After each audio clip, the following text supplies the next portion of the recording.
Qué bueno verte, qué bueno es compartir un tiempo con la palabra de Dios y específicamente un día como hoy en el que vamos a hablar de la salvación.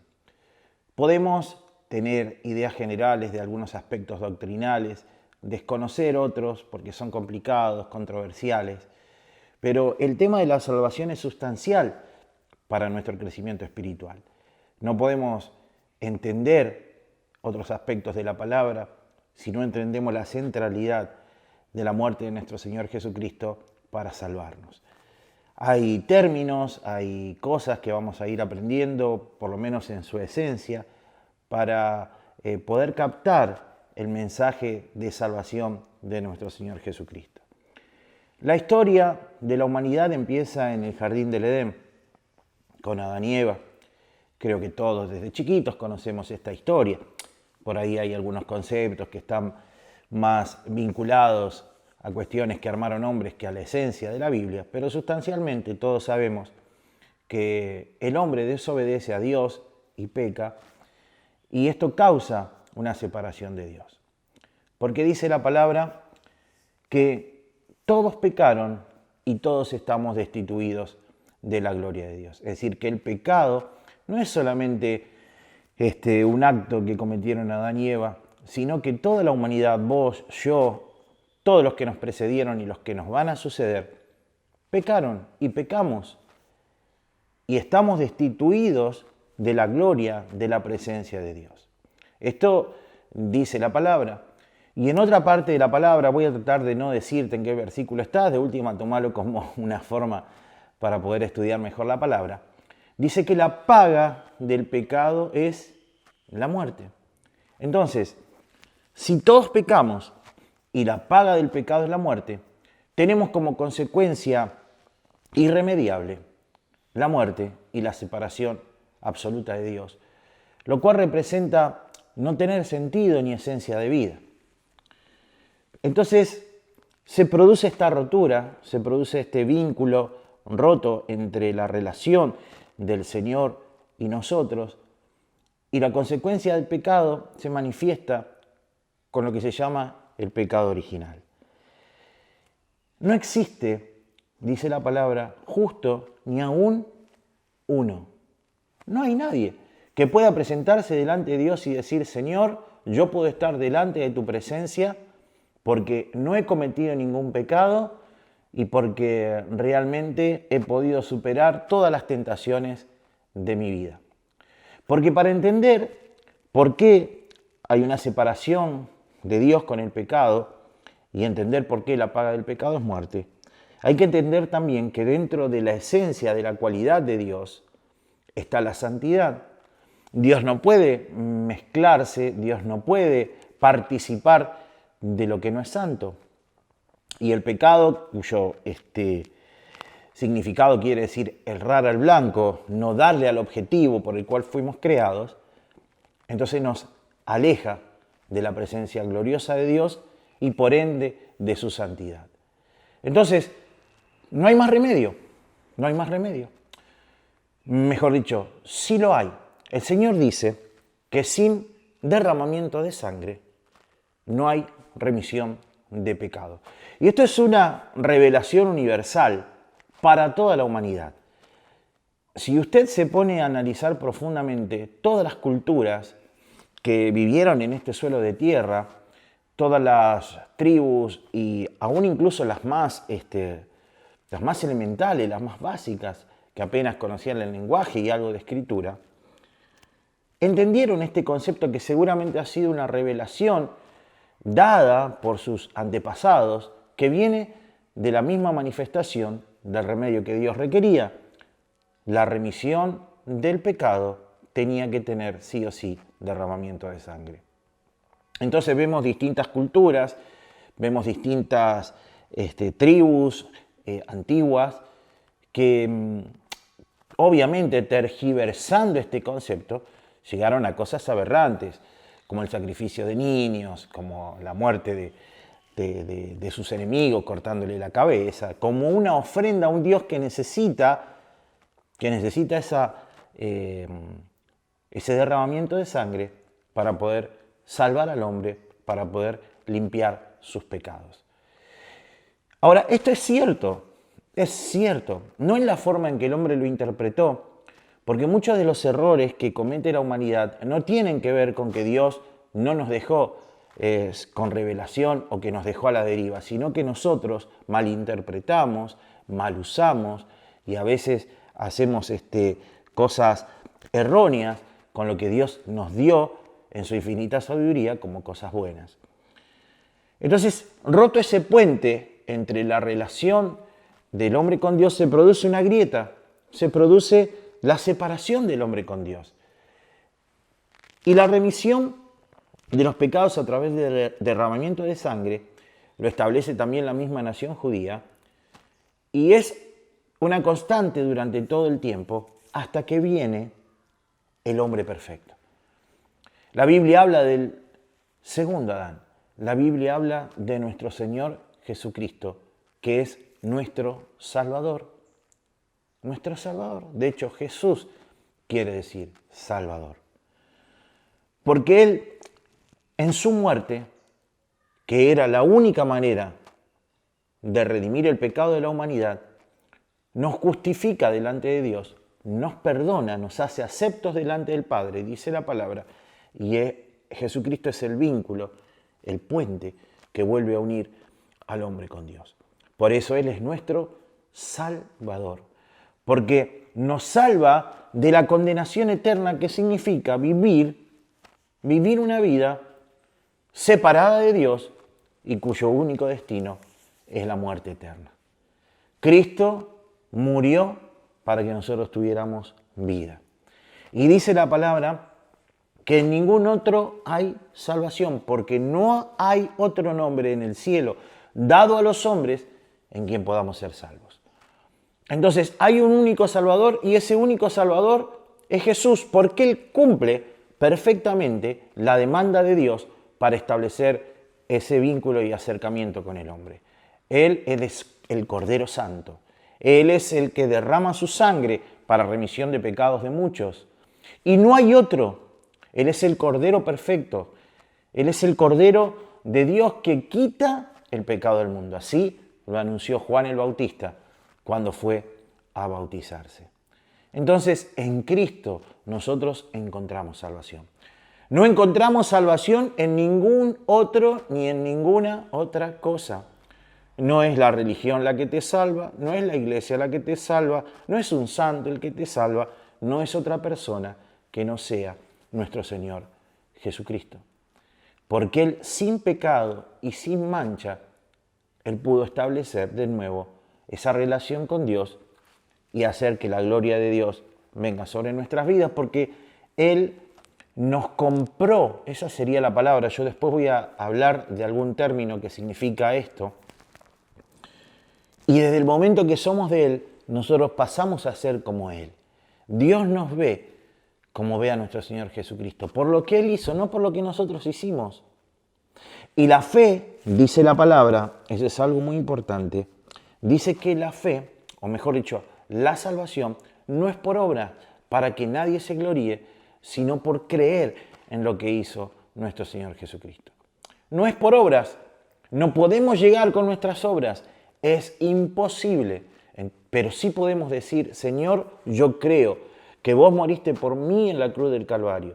Yo creo que vos sos el Cordero de Dios que quita el pecado del mundo, y a partir no solamente de creer en el corazón, sino de confesar con mi boca esto, yo puedo de nuevo estar en comunión con Dios, entrar a la vida eterna, que no es desde el momento en que vivo, sino desde el momento en que creo que Jesucristo es mi Salvador, y puedo establecer mi relación con Dios tal cual Él la soñó en el jardín del Edén. Porque en el jardín del Edén no había ninguna limitante para que el hombre hablara con Dios como yo estoy hablando con vos ahora. Porque al no estar el pecado contaminando esa relación, la gloria de Dios, su misma presencia, estaba en cada ámbito de aquel lugar. El vino, como dice la palabra en Lucas capítulo, voy a leer algunos versículos que sí, o los voy a referenciar para que los tengas. Lucas capítulo 19:10 dice que Él vino a buscar y a salvar lo que se había perdido. Porque desde el momento mismo que se produce la ruptura, el Señor, nuestro Dios, quiere restablecer el vínculo con el hombre. No es que nos dejó a la deriva diciendo, bueno, ya está, muchachos, ustedes no pudieron cumplir con lo que yo requería y esto se terminó acá. Cuando busca al hombre y a la mujer en el huerto del Edén y no los encuentra, dice, ¿dónde están? ¿Dónde están? Esa es la primera pregunta de Dios cuando nosotros nos encontramos perdidos, desnudos, habiendo sido despojados de la bendición que Dios en algún momento nos dio. Él nos busca y así busca a la humanidad perdida, no importa su condición, porque no hay gente que no merezca la salvación, o en todo caso, si la hay, somos todos. Somos todos. Entonces Cristo vino a buscar y a salvar lo que se había perdido. Dice la palabra en Juan 3:16 que de tal manera amó Dios al mundo que dio a su único Hijo para que todo aquel que en él crea no se pierda, mas tenga vida eterna.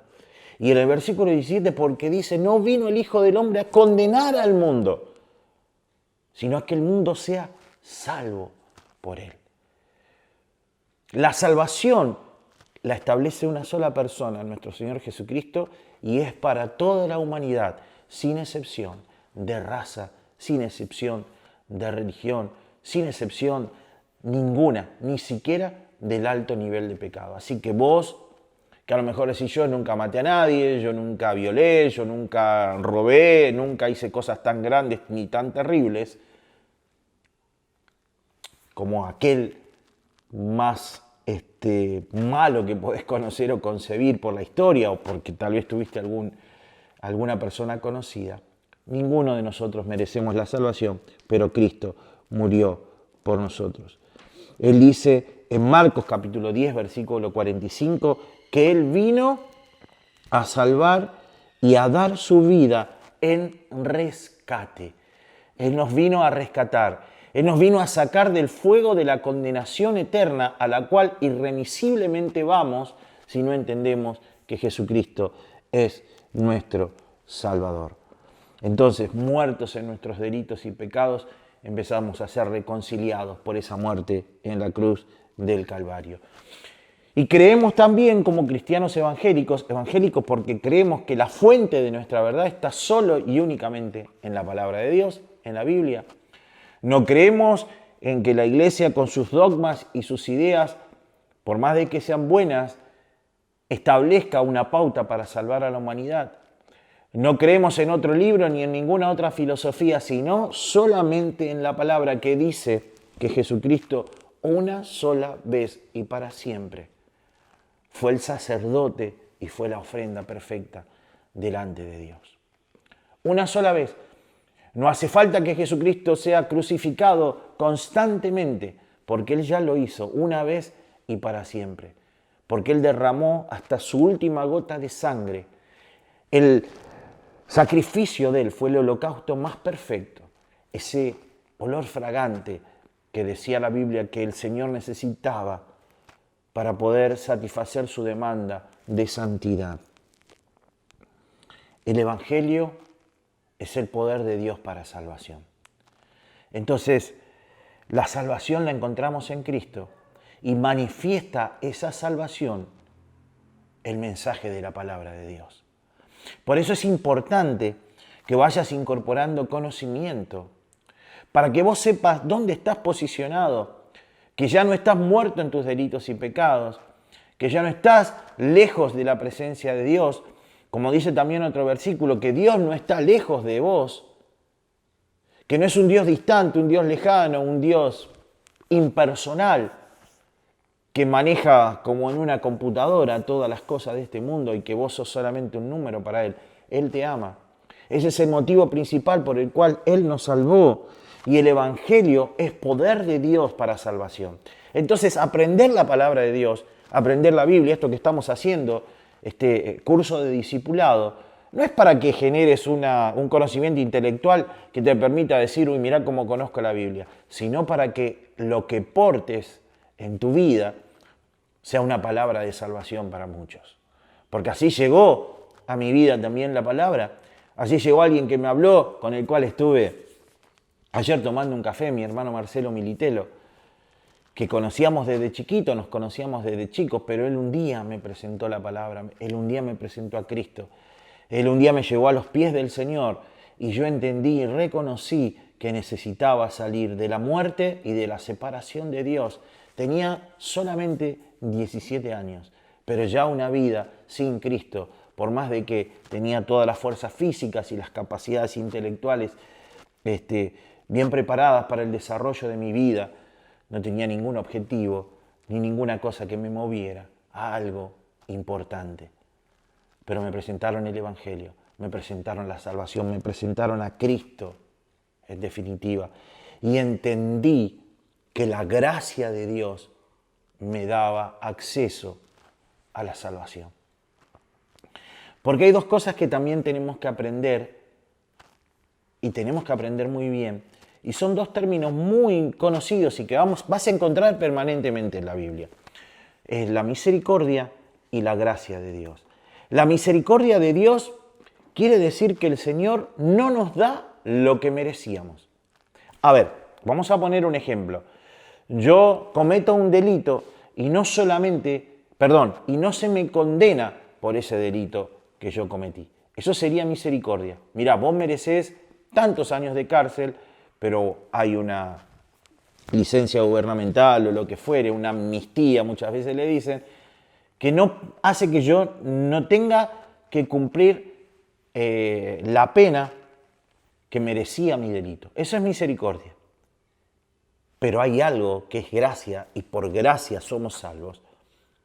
Y es que no solamente no se me condena por lo malo que hice, sino que además se me da acceso a una vida de plenitud y de felicidad.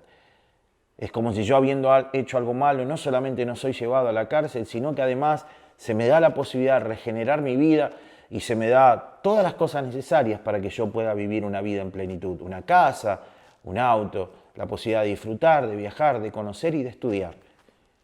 ¿Y cómo es esto posible? El amor de Dios lo hace posible.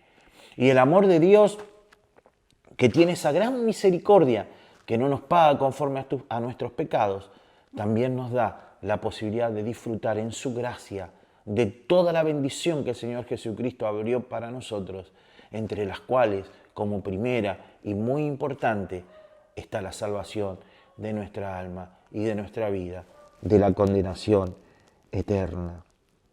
Somos salvos por gracia. Y esto no es de vosotros, pues es un don de Dios. Todo lo que recibimos es de parte de Dios. Necesitamos entender la salvación. Y necesitamos entender una cosa que es mucho más profunda todavía, o que tiene que ver con esto.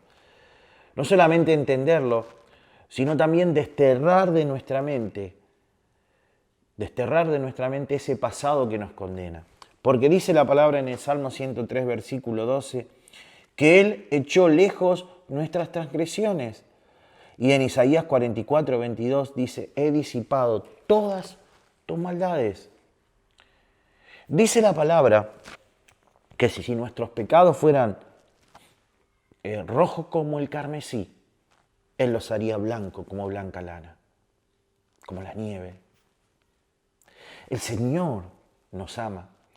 Y nosotros tenemos que entender y aceptar la salvación de Dios, pero también debemos entender que Él nos ama de una forma tan tremenda que nunca más se acuerda de nuestras transgresiones. Él disipa, Él quita para siempre, Él echa para siempre, destierra nuestros pecados. Recuerdo que había una comparación que hacía alguien, no sé si está en la Biblia, no lo recuerdo, pero dice, si vos, por ejemplo, te vas a Mar del Plata, a algún lugar, no importa, acá al río Paraná, y agarrás y tirás una piedra y querés ir a buscarla, sería imposible volver a encontrarla. Así el Señor se olvida de tus pecados. Él te ama y la salvación manifiesta ese profundo y perfecto amor. No había remedio, no había salida, solamente condenación, solamente una oscura muerte para todos y cada uno de los que pecábamos. Pero por Cristo Jesús, nuestro Señor, nuestro Salvador, que dice que por el gozo puesto delante de Él menospreció el oprobio. ¿Sabes que el gozo delante de él no era que él iba a salir victorioso sobre la muerte y que su nombre iba a ser el nombre sobre todo nombre? Eso se lo dio el Padre, pero el gozo puesto delante de él era saber que esa sangre vertida en la cruz del Calvario, que ese sacrificio portando la cruz, que ese desprecio, que esa angustia terrible que él sintió cuando cargaba con todos nuestros pecados y el Padre lo tiene que abandonar. Y él le dice, Elí, Elí, lama sabactani, Padre, Padre, ¿por qué me abandonaste? Trajo salvación para todos y cada uno de nosotros.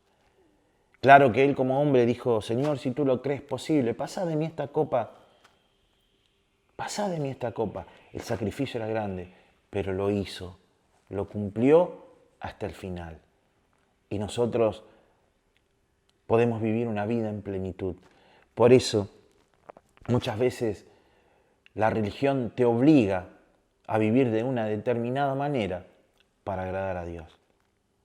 Pero en realidad, lo único que va a hacer que agrades a Dios es que entiendas este profundo sacrificio y de dónde el Señor te libró. Yo creo que si todo el mundo dimensionara a dónde iríamos a parar si no aceptamos la salvación tan grande, si todo el mundo pudiera tener una visión de ese tiempo y la angustia que eso representa, todos iríamos a abrazar a nuestro Señor Jesucristo. Entonces tu vida no es solamente un conjunto de leyes que establece una iglesia para que vivas como un cristiano, sino que tu vida debería ser, la mía también obviamente, una entrega total a aquel que lo dio todo por mí y que me rescató y me libró de la muerte y de la condenación eterna.